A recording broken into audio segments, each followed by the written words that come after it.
বিগত ফ্যাসিস্ট সরকারের আচরণ এদেশে আর ফেরার সুযোগ নেই, এমন মন্তব্য করেছেন পানি সম্পদ মন্ত্রী শহীদুদ্দিন চৌধুরী অ্যানি।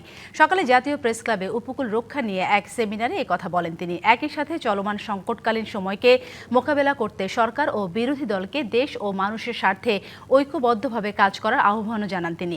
এ সময় মন্ত্রী রাজনৈতিক বিশৃঙ্খলা পরিহারে বিরোধী দলকে ভাষা ব্যবহারে আরও সংযত হওয়ার আহ্বান জানান।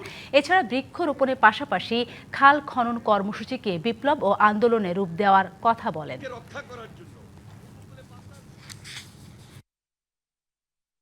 ফ্যাসিস্ট যে আচরণ এদেশের মানুষের সাথে করেছিল, ফ্যাসিস্ট যে আচরণ বিরোধী দলের সাথে করেছিল,